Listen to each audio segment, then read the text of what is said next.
안녕하십니까. 혈치과 원장 박정철입니다. 오늘 제가 이야기 드릴 내용은 차단막을 사용하는 데 있어서 같이 고민해 봤으면 하는 부분에 대해서 이야기를 좀 가져와 봤습니다. 그래서 오늘 차단막을 사용하는 데 있어서 스페이스와 스테빌리티의 관점에 있어서 이야기를 좀 드려보도록 하겠습니다. 임플란트 지비아를 할 때 그 멤브레인의 역할로 두 가지 부분을 생각할 수가 있을 것 같은데요. 첫 번째는 우리가 원치 않은 상피세포가 들어오는 걸 원치 않는 세포를 막고 뼈를 만드는 세포가 가서 뼈를 재생할 수 있도록 하는 셀 오클루시브의 역할을 기대할 수 있는 게 하나가 있고요.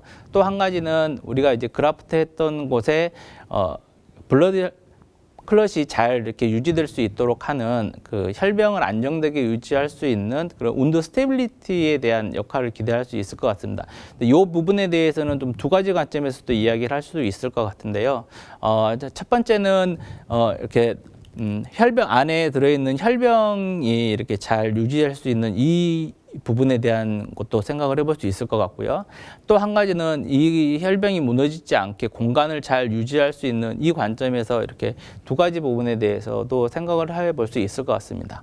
그래서 오늘 그 차단막의 역할로 운드 스테빌리티와 스페이스 메인테이닝의 이 두 가지 관점에 대해서 이야기를 좀 드려보려고 하고 합니다. 첫 번째 운드 스테빌리티에 대한 스테빌라이제이션에 대한 이야기를 드려볼 건데요. 이 운드 스테빌리티에 대한 이야기를 하기 위해서 좀 쉽게 설명드릴 수 어떻게 좀 쉽게 설명드려볼까 생각을 하다가 미르마리의 논문을 이야기 드리는 게 좀 좋은 설명이 될 것 같아서 이 논문을 좀 살펴볼까 합니다. 이 논문의 목적은 우리가 고리식을 할 때 봉합을 하면서 코로날 부위의 이식제가 이렇게 흐트러지면서 콜라겐 막이 부분적으로 이렇게 무너지는 경우가 많이 발생합니다. 그래서 그 볼륨의 안정성에 대해서 테스트를 한 논문인데요. 실험 방법은 이렇게 보시는 것처럼 10마리 돼지에서 하악의 20개의 박스 형태의 골 결선물을 만들어내고 여기에 임플란트를 식립을 하게 됩니다. 그렇게 해서 세 가지 방법으로 고리식을 하게 되는데요. 첫 번째는 파티클 형태의 고리식제를 넣고 콜라겐 막으로 덮고 봉합하는 거. 그다음에 두 번째 경우에 있어서는 고리식제를 넣고 콜라겐 막을 해서 덮는데 콜라겐 막을 핀으로 고정을 하는 방법. 세 번째는 블럭 형태의 뼈를 넣고 콜라겐 막으로 덮고 봉합을 하는 이 세 가지 방법으로 고리식을 시행을 하였고요. 그리고 나서 수처를 봉합을 하기 전에 CT 촬영을 하고 봉합을 한 후에 CT 촬영을 해서 봉합 전후로 이식제의 볼륨이 얼마나 차이가 나는지를 확인을 했습니다. 그래서 이렇게 도표에 보시는 것처럼 이 파란색의 이 점은 이제 첫 번째 그냥 파티클 본하고 콜라겐 멤브레인만 이게 사용을 했던 경우고요. 그다음에 그 초록색으로 보이는 선은 이걸 핀으로 고정했던 경우고요. 그다음에 그러니까 노란색 비슷하게 보이는 이 부분은 블럭문을 사용했던 경우를 이렇게 비교를 했고요. 그래서 이 각각의 경우를 임플란트 플랫폼에서부터 5mm 정도 하방까지의 볼륨의 변화를 조사하였고 그 결과가 처음 1에서 3mm 정도 플랫폼에서 3mm 정도까지 보면은 이렇게 그 파티클레이트 본과 콜라겐 막으로만 그냥 덮고 봉합했던 이 경우에 있어서 가장 많은 볼륨의 변화가 있었습니다. 그리고 핀으로 고정했던 경우하고 블럭을 사용했던 경우에 있어서는 특별히 유의한 차이가 없다고 발표를 했습니다. 그래서 이 논문의 결론은 파티클 형태의 고리식제를 사용을 하고 콜라겐 차단막만 사용하는 경우에는 봉합 시에 코로날 부위의 이식제가 흐트러지면서 콜라겐 차단막이 부분적으로 이렇게 무너지게 돼서 볼륨의 변화가 많이 생길 수 있다. 그래서 고리식제와 콜라겐 차단막을 안정화시키기 위해서 차단막을 핑으로 고정을 한다든지 아니면 잘 흐트러지지 않는 블록 형태의 이식제를 사용을 했으면 좋겠다라는 게 이 논문의 이제 결론이 되겠습니다. 제 임상에서 경험도 이와 비슷한 경험을 많이 하게 되는데요. 위에 보시는 경우는 이 파티큘레이트 본하고 콜라겐 멤브레인만 사용을 했던 경우고요. 아래 보시는 경우는 이렇게 두 군데에 이렇게 흡수성 멤브레인을 핀으로 고정을 해서 이렇게 사용을 했던 경우입니다. 그렇게 해서 이 결과를 좀 비교해서 보면은 물론 임상적으로 봤을 때 두 개 다 이렇게 크게 나쁜 결과라고 임상적으로 실패한 결과라고 보여지지는 않는데요. 그래도 아래에 핀으로 고정을 했던 이 경우를 보면은 훨씬 뼈가 만들어지는 게 어떤 양형 형태의 좋은 볼륨의 뼈가 만들어진 거를 좀 볼 수가 있습니다.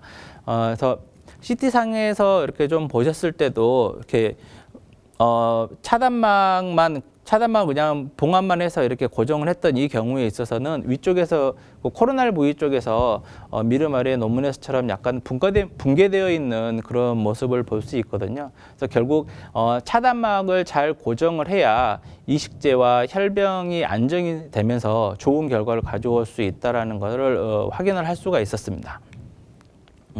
그래서 우리가 임상에서 사용하는 이 차단막을 고정하는 방법은 이렇게 네 가지 정도를 이야기할 수 있을 것 같은데요. 흡수성 멤브레인 자체의 어떤 젖음성에 의해서 이렇게 고정이 되는 경우, 그 다음에 이제 봉합에서 고정하는 경우, 픽처를 이용하는 경우, 아니면 스크류와 핀을 이용하는 경우 이렇게 이런 방법들을 선택할 수 있을 것 같은데요.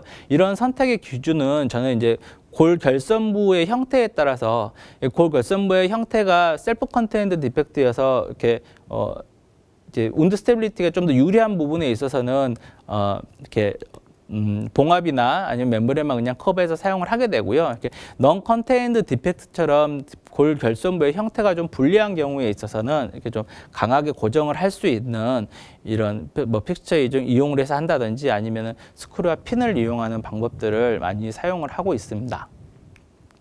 그다음에 두 번째는 그 스페이스 메인티넌스에 대한 이야기를 좀 드리고 싶은데요. 우리가 GBR을 하는 원리는 다들 잘 아시지만 골 형성에 공간을 만들어 주어야 이 공간에 혈변과 혈액이 들어와서 여기에 이제 뼈를 만드는 세포가 들어와 신생골을 만들어 줄 수가 있거든요. 근데 우리가 이 공간이 유지가 되지 않고 이렇게 공간 유지에 실패한 경우에 있어서는 우리가 뼈를 만들고 싶어 하는 그 공간에 뼈가 만들어지지 않다라는 거죠. 그래서 이 공간을 유지하는 GBR에 있어서 공간을 유지하는 게 굉장히 중요한데, 그럼 이 공간을 유지하는 방법은 어떤 게 있느냐, 이렇게 크게 이렇게 두 가지 부분에 대해서 이야기를 할 수 있는 것 같습니다. 그래프트 머티리얼을 이용해서 공간을 유지할 수도 있을 것 같고요. 그다음에 멤브레인을 사용해서 공간을 유지할 수도 있을 것 같습니다. 먼저 그래프트 머티리얼을 이용해서 사용하는 방법은 이렇게 파티큘레이트 본을 사용하는 경우도 있고요. 이런 블록 본을 사용하는 경우도 있습니다. 이렇게 그래프트 머티리얼을 이용을 해서 고리식을 하는 경우에 멤브레인의 역할은 셀 오클루시브 이펙트만을 기대를 해도 충분할 것 같고요. 그다음에 이렇게 파티큘레이트 본과 블록 본을 사용을 해서 하는 경우들을 조금 살펴보도록 하겠습니다. 먼저 파티큘레이트 본을 사용하는 경우에 있어서는 그 좀 조건이 골 결선부의 형태가 스페이스를 키핑하는 데 굉장히 좀 유리한 형태였으면 좋겠습니다. 여기 임상 사진을 보시면 이렇게 협측에 골 결선이 많이 있어 보이기는 하지만 이렇게 버칼 쪽에 얇게 있는 이 버칼 플레이트하고 그다음에 팔라탈 쪽에 남아 있는 본 레벨이 이게 나중에 멤브레인이 덮어졌을 때 이 부분들이 공간을 잘 유지해 줄 수 있는 그런 공간 유지에 좀 좋은 형태의 결선부라고 볼 수 있거든요. 그래서 이 부분에 골 이식제를 사용을 하고요. 이때 이식제를 들어갈 때 샌드위치 테크닉을 사용하셔도 되고요. 아니면 볼륨 유지에 좀 걱정이 된다라고 생각을 하시면 이 정도를 사용하셔도 될 것 같고요. 그렇게 해서 흡수성 멤브레인을 이용을 해서 골 결선부를 덮었고요. 이렇게 보면 나중에 골 결선부가 잘 회복되어 있는 이런 모습들을 보실 수가 있습니다. 그래서 파티큘레이트 본을 사용을 할 때는 그 결선부의 선택이 모양이 이렇게 좀 그 스페이스를 메인테인 하는 데 있어서 좀 유리한 골 결선의 형태가 있는 경우에 사용하시는 걸 추천드리고 싶고요. 그다음에 이제 블록본을 이용한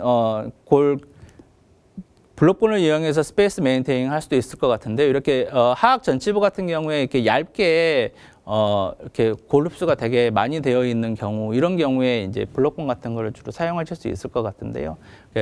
블록본을 이용을 해서 이 부분에서 블록본으로 이렇게 협축으로 수평적으로 이렇게 볼륨을 잡고, 이제 그 블럭을 기준으로 해서 그 옆에 티타늄 메쉬를 대서 공간을 함께 유지시킬 수 있는 이런 방법들을 사용할 수 있을 것 같습니다. 그래서 이때 이제 블록 자체가 공간을 유지해 줄 수 있기 때문에 흡수선 멤브레인을 커버링해서 이렇게 셀 오클루시브 역할을 기대를 하면서 사용을 할 수 있을 것 같습니다. 그다음에 멤브레인을 이용을 해서 스페이스 메인테이닝 하는 역할을 기대를 할 수도 있는데요. 이런 경우에 있어서는 시버트의 분류에서처럼 뭐 수평적, 수직적, 아니면 수평적, 수직적으로 볼륨이 많이 꺼져 있는 이렇게 non-contained 디펙트에서 멤브레인을 이용한 강력한 스페이스 메인테이닝을 하면서 스페이스 크리에이션을 하면서 골 형성을 기대할 수 있을 것 같습니다. 그래서 이때는 멤브레인의 이런 스페이스 메인테이닝한 역할을 기대를 하는 거고요. 이런 경우에 사용할 수 있는 재료로는 티타늄 멤브레인과 그다음에 티타늄이 레인포스트 되어 있는 이런 DPTFA 멤브레인을 많이 사용을 하는 것 같습니다. 이런 티타늄 멤브레인을 사용하는 거는 이렇게 다들 많이 사용하시고 계시는 것 같은데, 오스빌더와 같이 이렇게 수평적인 골 결손이 있었을 경우에 이 부분에 이렇게 티타늄 메쉬를 이렇게 픽스처와 연결을 해가지고 오스빌더 사용하시는 것처럼 이렇게 공간을 만들어내고요. 여기에 이제 그라프트를 하고 나면 나중에 이렇게 이 공간이 잘 유지가 되면서 이 안으로 이렇게 결손부가 잘 회복되는 신생골이 형성되는 모양을 볼 수가 있고요. 그다음에 이런 수평적인 골 결선이 있었을 경우에 여기에 또 티타늄 멤브레인 메쉬나 멤브레인을 사용하실 수 있는데, 티타늄 메쉬를 이렇게 스크류로 잘 고정을 하고, 그렇게 되면 이 수평적으로 이렇게 흡수되어 있는 이 부분에 스페이스를 우리가 만들 수 있거든요. 그래서 흡수성 멤브레인과 그다음에 이종골을 이용을 해서 그라프트를 하게 되고요. 그러면 이 공간이 무너지지 않고 잘 유지가 되면서 이렇게 본 디펙트가 있는 부분들이 이렇게 잘 리커버리 되는 이런 걸 볼 수가 있습니다. 그래서 그리고 이제 수직적인 골 결손이 있었을 경우에도 이런 티타늄 레인포스트 되어 있는 이런 DPTFE 멤브레인을 이용을 해서 회복을 할 수 있는데요. 16번짜리 임플란트가 이렇게 원심적으로 스레드가 한 4개 정도 이렇게 노출이 되어 있는데, 이 공간은 이제 수직적으로 오그멘테이션 해야 되기 때문에 뼈가 만들어질 수 있는 공간이 유지가 되어야 됩니다. 이런 경우에 있어서 이제 제가 임플란트 위에 커버 스크류를 좀 2mm 정도 긴 커버 스크류를 사용을 해서 좀 더 공간을 유지할 수 있게 스페이스를 더 크리에이션 할 수 있도록 하기 위해서 이런 경우에 저는 커버 스크류도 좀 긴 걸 사용을 하고요. 또 여기에 강력하게 공간을 유지하고 지탱해 줄 수 있는 티타늄 레인포스트 되어 있는 이런 DPTFE 멤브레인을 사용을 합니다. 이렇게 이 멤브레인이 또 스테빌레이션을 가질 수 있어야 되기 때문에 멤브레인을 핀을 이용해서 이렇게 고정을 하고, 이제 만들어진 공간에 그라프트 머터리얼을 넣어서 이식을 하고, 부가적으로 이렇게 수처로 고정을 해가지고 이렇게 이런 티타늄 레인포스트 되어 있는 DPTFE 멤브레인을 이용을 해서 이렇게 공간을 잘 유지를 함으로 해서 성공적인 GBR을 이뤄낼 수가 있습니다. 그다음에 그 공간을 유지하는 데 있어서 또 중요한 역할 중에 하나가 임플란트의 포지션이나 앵귤레이션을 어떻게 가져가는 것도 굉장히 이게 중요한 부분입니다. 그러니까 절대적으로 본 인벨롭 안에 임플란트가 유지되어 있는 게 굉장히 중요한데요. 이렇게 임플란트가 본 인벨롭 안에 이렇게 잘 위치되어 있을 경우에 그 스페이스를 유지하고 지켜내는 게 굉장히 유리하기 때문에 그래서 GBR을 성공적인 GBR을 이뤄낼 수가 있고요. 좀 각도가 좀 틀어져 있어도 그래도 이렇게 인벨롭 안에 들어와 있으면은 그래도 이렇게 나쁜 결과를 보이지는 않는 것 같은데 이렇게 인벨롭 바깥쪽으로 이렇게 나와 있으면은 굉장히 좀 불리한 결과를 보이는 것 같습니다. 요거에 대한 좀 자세한 이야기는 다음 기회에 한번 이야기를 드릴 수 있는 기회가 있을 것 같고요. 그래서 이런 공간을 유지하는 임플란트 포지션을 잡는 데 있어서 이 디지털 가이드 임플란트 서저리를 사용을 하면 굉장히 좋은 이렇게 도움을 받을 수 있는 것 같습니다. 오늘 이야기를 좀 정리를 해보면은요. 차동맥 사용을 할 때 주의할 점에 대해서 이 두 가지 부분에 대해서 이야기를 드렸습니다. 운드 스테빌리티와 스페이스 메인티넌스에 대한 이야기를 좀 드렸고요. 그래서 운드 스테빌리티는 제가 미르마리 논문을 소개를 하면서